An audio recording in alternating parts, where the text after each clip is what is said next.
안녕하세요. 오늘 영상에서는 최근 한국 방송계에 큰 논란으로 떠오른 JTBC와 스튜디오 C1 간의 법적 분쟁, 바로 불꽃야구와 최강야구의 저작권 가처분 결과를 심층적으로 다뤄보겠습니다.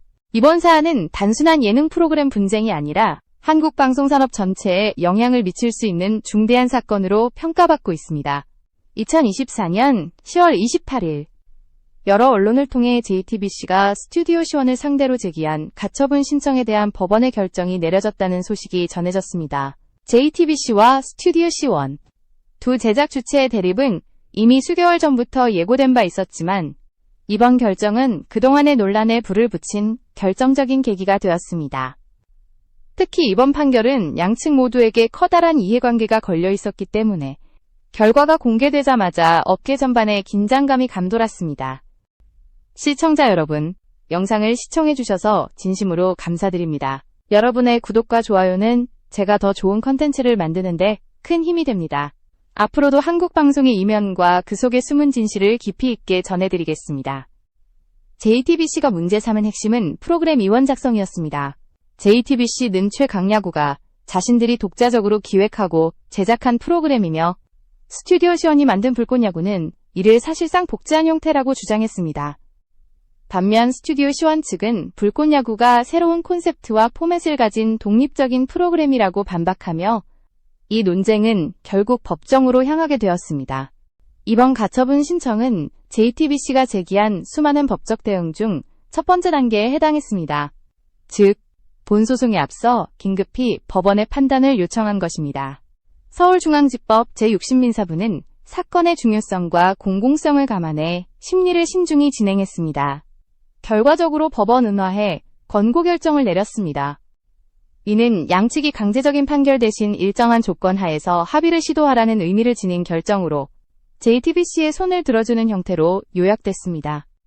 법원의 권고에 따르면 2026년 1월 1일부터 스튜디오 C1은 불꽃야구와 관련된 모든 영상의 공개 및 업로드를 중단해야 하며 이미 게재된 영상 또한 삭제해야 합니다. 여기에는 본편뿐만 아니라 예고편, 연습 영상, 비하인드 영상 등 모든 형태의 콘텐츠가 포함됩니다. 또한 불꽃야구나 불꽃파이터즈라는 이름을 사용한 영상물의 제작, 배포, 송출도 전면 금지되었습니다. 만약 이를 위반할 경우 위반 일수 하루당 1억 원의 간접 강제금을 JTBC에 지급해야 한다는 조건까지 포함되어 있습니다. 이는 단순한 저작권 침해 수준을 넘어 사실상 프로그램의 존속 여부 자체를 흔드는 결정이었습니다. JTBC로서는 승리나 다름없는 결과였고 스튜디오 C1 입장에서는 받아들이기 어려운 타격이었습니다. 이 소식이 전해지자 방송가와 시청자들 사이에서는 여러 반응이 쏟아졌습니다. JTBC의 저작권 보호 주장에 공감하는 의견도 있었지만 창작의 자유를 억압한다는 비판의 목소리도 나왔습니다. 특히 불꽃야구가 최강야구를 단순히 모방한 프로그램이 아니라 새로운 시도를 담은 독립적 프로젝트라고 보는 시청자들도 많았습니다. 이처럼 이번 사건은 단순한 저작권 분쟁을 넘어 방송 창작물의 경계는 어디까지인가 라는 근본적인 질문을 던지고 있습니다. 지금까지의 흐름을 보면 JTBC와 스튜디오 C1 모두 물러설 기세가 없습니다. JTBC는 법과 원칙에 따라 강력히 대응하겠다는 입장을 고수하고 있으며 스튜디오 C1은 이번 결정을 그대로 받아들일 수 없다며 정식으로 이해 신청을 제기했습니다. 이로 인해 법원은 다시 재심리에 들어가게 되었고 앞으로의 결과에 따라 한국 예능계의 판도가 바뀔 수도 있습니다. 이번 영상에서는 사건의 발단과 법원의 판단, 그리고 양측의 공식 입장을 차근히 정리해드릴 예정입니다. 여러분은 이번 사안에 대해 어떻게 생각하시나요? 단순한 프로그램 복제 문제일까요? 아니면 방송계의 기득권과 창작의 자유가 충돌한 결과일까요? 다음 부분에서 우리는 이 논란의 중심으로 조금 더 깊숙이 들어가 보겠습니다. JTBC와 스튜디오 C1의 갈등은 하루아침에 시작된 것이 아닙니다. 그 배경에는 최강야구라는 대형 예능 IP의 성공과 이를 둘러싼 권리관계의 복잡한 이해관계가 얽혀 있습니다. JTBC는 자사 채널을 통해 최강야구를 시즌0 꾸준히 방영하며 국내 스포츠 예능의 새로운 장을 열었습니다. 실제 선수 출신, 감독, 그리고 전직 프로야구 관계자들이 함께 출연하며 진짜 야구를 보여준다는 콘셉트는 시청자들에게 큰 호응을 얻었습니다. 그러나 시즌3가 종료되면서 내부적으로 제작 방향과 후속 시즌에 대한 논의가 이어졌고, 그 과정에서 일부 핵심 제작진이 프로그램을 떠나 독자적인 프로젝트를 준비하게 됩니다. 이때 등장한 인물이 바로 장시원 PD였습니다. 장시원 PD는 최강야구의 초기 기획과 연출을 맡았던 핵심 인물로 알려져 있습니다. 그는 JTBC 재직 당시 팀의 중심에서 프로그램의 구조를 설계하고 출연진과의 교감을 이끌어냈던 인물이었죠. 하지만 시즌3 종료 이후 그는 JTBC를 떠나 스튜디오 C1을 설립하고 새로운 야구 예능 프로그램 제작에 착수했습니다. 그 결과물이 바로 불꽃 야구였습니다. 불꽃 야구는 기존 예능의 틀을 벗어나 선수단 구성부터 경기 방식까지 완전히 새롭게 접근한 프로그램으로 유튜브와 온라인 플랫폼을 중심으로 공개되며 단기간에 높은 조회수를 기록했습니다. 문제는 바로 이 시점부터 시작됐습니다.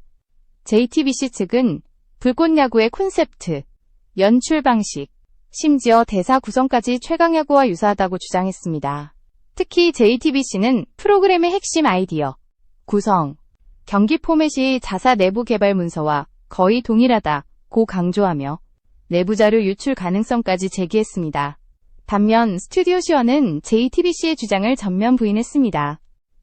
불꽃 야구는 JTBC의 포맷을 참고한 것이 아니라 완전히 새로운 제작 철학을 바탕으로 만들어진 프로그램이라는 입장이었습니다. 그들은 야구를 통해 인간의 도전과 성장을 이야기하는 본질은 같을 수 있지만 연출과 스토리텔링의 방식은 전혀 다르다고 반박했습니다.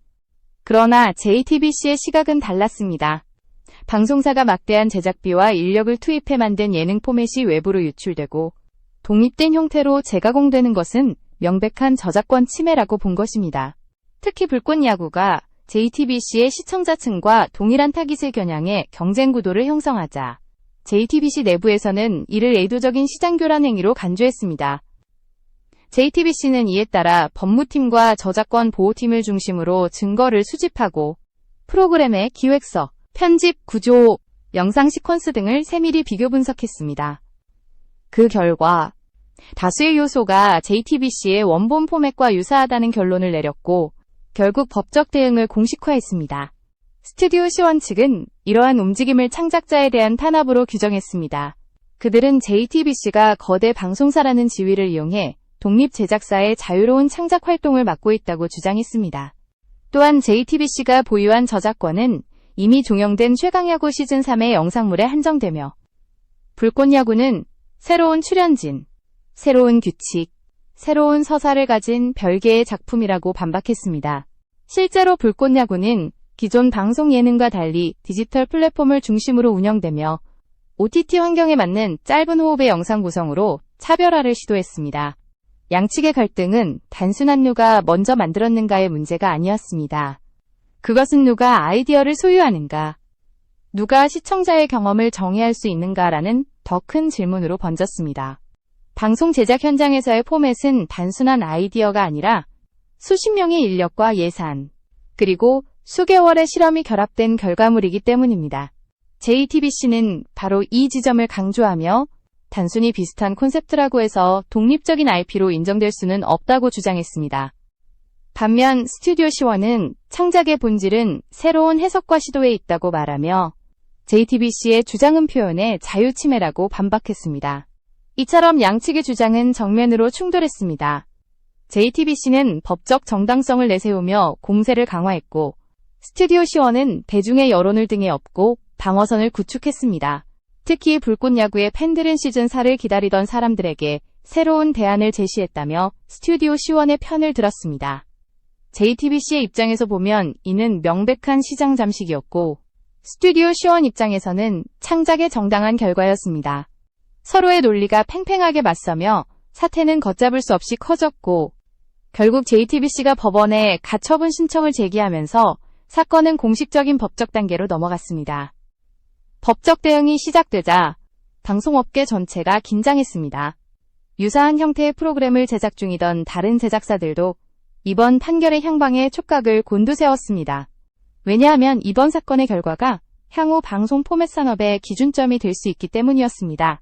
만약 법원이 JTBC의 손을 들어준다면 대형 방송사가 소유한 포맷에 대한 보호 범위가 대폭 확대되는 반면 독립 제작사의 창작 자유는 제약받을 가능성이 커집니다. 반대로 스튜디오 시원이 승소한다면 포맷 산업은 새로운 자유의 장을 맞게 될 수도 있습니다. 이렇게 양측의 주장이 팽팽히 맞서고 있는 가운데 법원은 사건의 공공성과 파급력을 고려해 심리를 신중하게 진행했습니다. 그리고 결국 10월 12일 서울중앙지법 제60민사부는 화해의 권고 결정을 내리게 됩니다. 이 결정은 단순히 승패를 가르는 판결이 아니라 양측이 감당해야 할 책임과 한계를 명확히 하는 신호탄이었습니다. 다음 부분에서는 이 결정의 구체적인 내용과 그 법적 의미를 심층적으로 분석해 보겠습니다. 서울중앙지법 제60민사부가 내린 화해 권고 결정은 이번 분쟁의 향방을 가늠할 수 있는 결정적 분수령이었습니다. 일반적인 가처분 판결과 달리 화해 권고 결정은 재판부가 양측의 주장과 증거를 종합해 일정한 방향성을 제시하면서 자율적인 합의를 유도하는 형태입니다. 그러나 이번 사건의 결정문은 단순한 권고 수준을 넘어 사실상 JTBC의 입장을 인정한 것으로 해석되었습니다. 그만큼 법원은 JTBC가 제기한 저작권 침해 주장을 상당 부분 타당하다고 본 것입니다. 결정문에 따르면 법원은 2026년 1월 1일부터 스튜디오 시원이 불꽃야구와 관련된 모든 영상의 공개 및 업로드를 금지한다고 명시했습니다. 이는 스튜디오 시원이 이미 유튜브와 자사 플랫폼에 게시한 본편, 예고편, 연습 영상, 그리고 각종 클립 영상까지 모두 포함하는 조항이었습니다. 단순히 새 영상을 올릴 수 없다는 수준을 넘어 기존의 콘텐츠마저 완전히 삭제해야 한다는 강력한 조치였습니다. 법원은 또한 불꽃야구나 불꽃파이터즈라는 명칭을 사용한 어떠한 영상물도 제작하거나 송출할 수 없다고 명확히 못 박았습니다. 즉, 이름 자체가 법적 제재의 대상이 된 것입니다. 이 조항이 갖는 의미는 매우 큽니다. 콘텐츠 산업에서 브랜드 네이밍은 프로그램의 정체성과 직결됩니다. 만약 불꽃야구라는 이름을 사용할 수 없다면 스튜디오 시원은 기존의 팬층과 조회수를 모두 잃게 됩니다. 특히 불꽃야구는 유튜브 채널 구독자 수가 수십만 명에 달하는 인기 콘텐츠였기 때문에 이번 결정은 사실상 프로그램 의사 형성고에 가까웠습니다. JTBC 입장에서는 자신들의 저작권이 보호받았다는 상징적 승리였고, 스튜디오 시원 입장에서는 존속 자체가 위협받는 결과였습니다. 법원의 결정에는 더 나아가 간접 강제금 조항도 포함되어 있었습니다. 만약 스튜디오 시원이 위 조항을 어길 경우 위반 일수 하루당 1억 원을 JTBC에 지급해야 한다는 내용이었습니다. 간접 강제금은 법원이 직접적인 강제 집행 대신 경제적 압박을 통해 명령의 이행을 유도하기 위해 사용하는 제도입니다. 하지만 이 사건에서 하루 1억 원이라는 금액은 유례 없이 높은 수준으로 법원이 JTBC의 권리를 강력히 보호하겠다는 의지를 드러낸 것으로 해석됐습니다. 실제로 업계 관계자들은 이는 단순한 프로그램 분쟁이 아니라 향후 유사 사건의 기준을 세우려는 의도가 엿보인다고 평가했습니다. 그렇다면 왜 법원은 JTBC의 손을 들어줬을까요? 핵심은 유사성 과독창성의 경계에 있었습니다. JTBC는 최강야구의 기획문서, 연출 콘티, 구성표, 자막 디자인, 인터뷰 편집 방식 등을 근거로 제출하며 불꽃야구가 구조적으로 동일한 틀을 갖고 있다고 주장했습니다. 예를 들어 경기 전 선수 소개 형식, 감독 인터뷰의 위치, 리플레이 편집 시 사용된 자막 효과 등이 상당히 유사하다는 점을 조목조목 제시했습니다. 법원은 이를 단순한 콘셉트 차용이 아니라 창작적 표현 요소의 실질적 유사성으로 인정했습니다. 즉, 단순히 아이디어를 빌린 수준이 아니라 실제 표현과 구성 단계에서 유사성이 인정된다는 판단이었습니다. 법원은 또 하나의 중요한 근거로 프로그램의 핵심 아이덴티티를 언급했습니다. 최강야구와 불꽃야구 모두 퇴직 선수들이 모여 다시 도전한다는 감정적 서사를 중심으로 한다는 점, 감독과 선수의 성장 서사가 동일한 구조로 전개된다는 점 등을 들어 불꽃야구가 사실상 기존 포맷의 확장선에 있다고 보았습니다. 따라서 JTBC의 저작권을 침해했다는 판단이 내려진 것입니다. 그러나 동시에 법원은 이 사건의 복잡성을 감안해와해 권고 형태로 결정을 내림으로써 양측에게 협상 여지를 남겨두었습니다. 완전한 승패가 아닌 조건부 유리 판결 형태였던 셈입니다. 이 결정이 발표되자 업계의 반응은 즉각적이었습니다. 방송사 관계자들은 JTBC의 승리라고 평가했고, 독립 제작진들은 창작 환경에 큰 위축을 초래할 것이라며 우려를 표했습니다. 특히 불꽃야구 팬들은 SNS를 통해 JTBC가 창작의 다양성을 막는다는 비판을 이어갔습니다. JTBC는 이에 대해 공식 입장을 내고 타인의 창작물을 무단으로 사용하는 것은 산업 생태계를 무너뜨리는 행위라며 강경한 태도를 유지했습니다. 반면 스튜디오 C1은 법원의 권고는 최종 판결이 아니며 우리는 이해 신청을 통해 정당함을 입증하겠다고 발표했습니다. 이 시점부터 법적 공방은 새로운 단계로 접어들었습니다. 스튜디오 C1은 결정문에 대한 공식 이해 신청을 제기했고 법원은 재심리를 개시했습니다. 이해 신청이 받아들여질 경우 법원은 다시 증거를 검토하고 JTBC와 스튜디오 C1 모두의 주장을 새롭게 들은 뒤 최종 판단을 내리게 됩니다. 이는 단순한 절차적 대응이 아니라 스튜디오 C1이 프로그램 존속을 위해 선택할 수밖에 없는 마지막 수단이었습니다. 그들은 불꽃야구의 독립성을 끝까지 지켜내겠다는 의지를 분명히 했습니다. 이번 화해 권고 결정은 법적 측면에서뿐만 아니라 한국 방송계 전반에 강력한 신호를 보냈습니다. 포맷 산업이 성장하면서 아이디어와 표현의 경계가 점점 모호해지는 상황에서 법원이 JTBC의 손을 들어준 것은 콘텐츠 포맷도 저작권의 보호 대상임을 명확히 한 사례가 되었기 때문입니다. 그동안 많은 제작사들이 포맷 유사성 문제로 갈등을 겪어왔지만 대부분은 비공식 합의로 마무리되었습니다. 그러나 이번 사건은 법적 판단이 공개적으로 내려진 드문 경우였으며 앞으로 유사한 분쟁이 발생할 때 중요한 선례로 작용할 가능성이 높습니다. JTBC 내부 관계자는 이번 결정은 단순한 승리가 아니라 한국 콘텐츠 산업의 윤리 기준을 세운 것이라고 말했습니다. 반면 스튜디오 C1 측 관계자는 대형 방송사의 영향력 아래에서 작은 제작사들이 설 자리를 잃어가고 있다고 호소했습니다. 두 입장은 평행선을 달렸고 여론 역시 팽팽히 나뉘었습니다. JTBC의 입장을 지지하는 시청자들은 정당한 권리 보호라고 봤고 스튜디오 C1을 응원하는 팬들은 창작의 자유가 억압당했다고 주장했습니다. 이처럼 이번 법원의 결정은 승패 이상의 의미를 지닙니다. 그것은 앞으로 한국 예능 제작 환경이 어떻게 변화할지를 가늠하게 하는 거울이기도 합니다. 만약 스튜디오 C1이 이의 신청에서 반전을 이끌어낸다면 포맷의 독립성이라는 새로운 기준이 세워질 것이고 반대로 JTBC가 최종 승소한다면 방송 포맷의 보호 범위가 법적으로 확장될 것입니다. 그 어느 쪽이든 이번 사건은 한국 콘텐츠 산업의 구조를 근본적으로 바꿀 수 있는 중대한 전환점으로 기록될 것입니다. 다음 부분에서는 양측의 이의 신청 이후 반응과 내부 움직임, 그리고 언론과 대중의 평가를 중심으로 살펴보겠습니다.